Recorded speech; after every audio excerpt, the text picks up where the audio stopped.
Hello, I'm John Mark Gray, and today we'll turn from novels to philosophy. 5 books that shaped my thinking, my writing, and the way I try to live. I've been fascinated by philosophy since childhood, when the Greeks seemed like the solitary wise men of the world. I majored in philosophy in college, and that training continues to underpin how I parse ideas, language, and human behavior. Below are 5 books that played formative roles in my education, brief introductions to what they do, why they matter, and some deeper points I've taken from them over the years. 1. Plato, The Republic.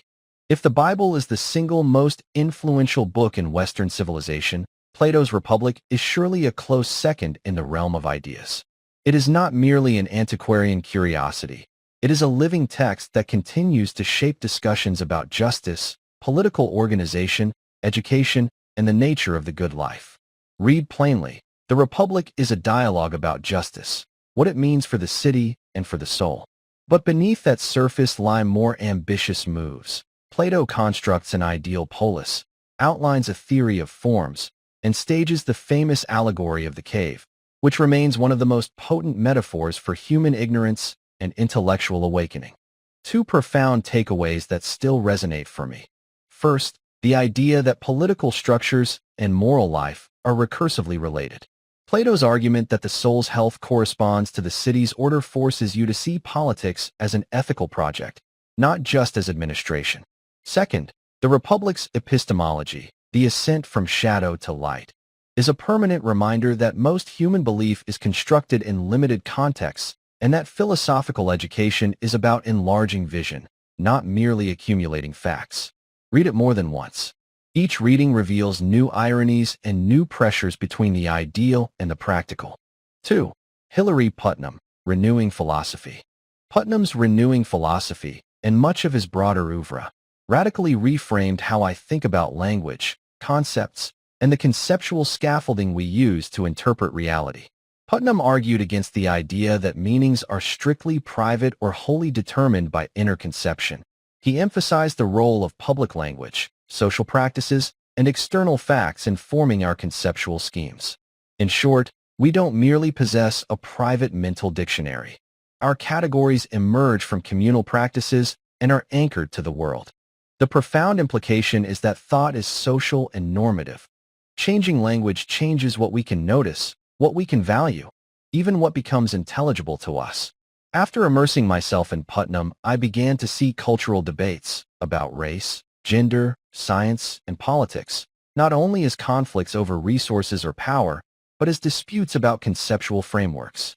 Putnam's writing is more challenging than Plato's because he builds on analytic methods and presupposes familiarity with certain debates, but rewarding. If Plato asks you to enlarge your soul, Putnam asks you to attend to the architecture of thought itself.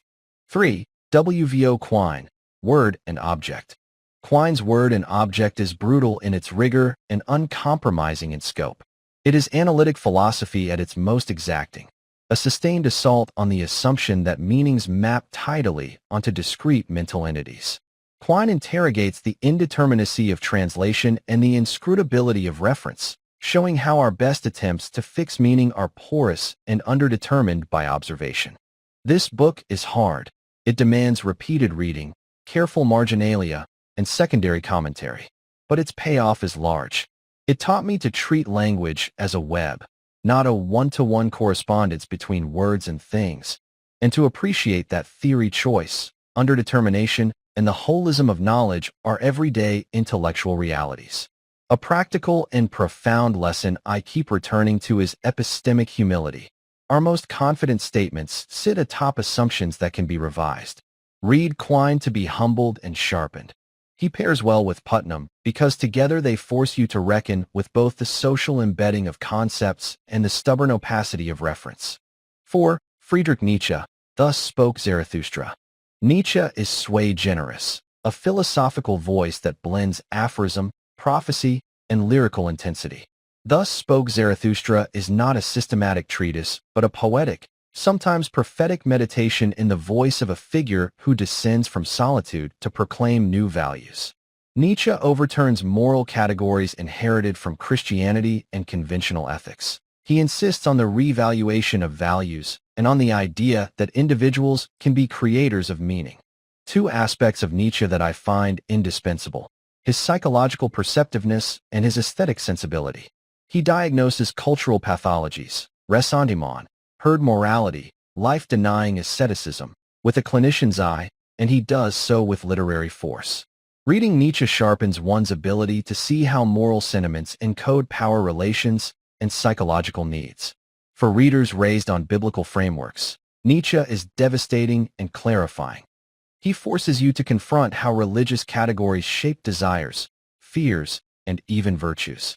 If you want to think hard about creativity, authenticity, and the costs of freedom, start here.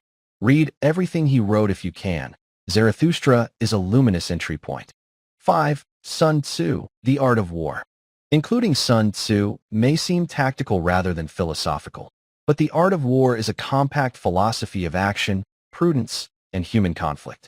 Written as aphoristic maxims on strategy, it is not only a manual for warfare, but a guide to decision-making under uncertainty. The text repeatedly reframes victory as preparation, the battle won before it is fought. That aphorism has an ethical and epistemic dimension. It emphasizes intelligence, forethought, and the economy of means. The profound thing about Sun Tzu is how he universalizes military insight into everyday prudence. His attention to timing, deception, morale, and terrain maps onto negotiations, business strategy, and personal conduct. Reading The Art of War slowly, digesting a few maxims a day, yields more than tactical tricks. It cultivates a habit of strategic thinking, an ability to anticipate second and third-order consequences, and a mindfulness about asymmetries in knowledge and power. In my own life, the maxim that every battle is won before it is fought keeps returning as a principle for preparation, intellectual framing, and restraint. Putting these books together, what unites these 5 texts is not a shared doctrine, but a complementary set of intellectual disciplines. Plato trains moral imagination and political diagnostic skills.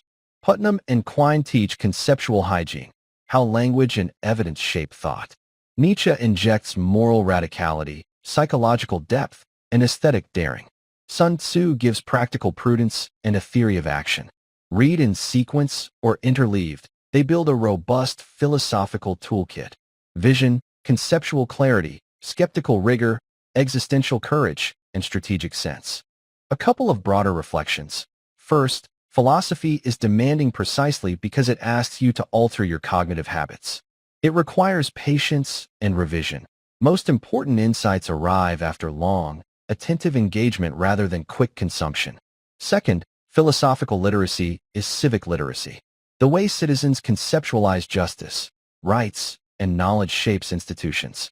So learning to think philosophically is not an elite indulgence. It's a civic skill that protects against simplistic slogans and intellectual passivity. One final note about the modern intellectual environment.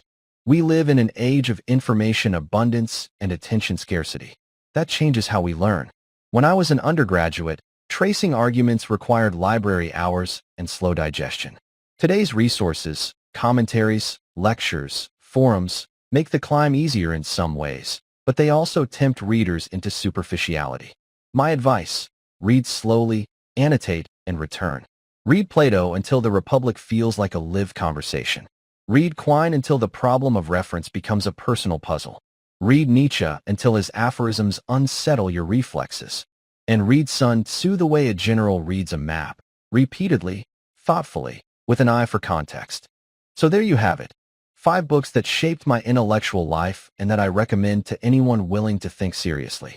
They will not make you omniscient, but they will enlarge your conceptual repertoire, sharpen your judgment, and deepen your sense of what it means to be an engaged mind in the world. Happy reading. And remember, every year you are either cultivating thought or letting it atrophy. Pick a book and do the work.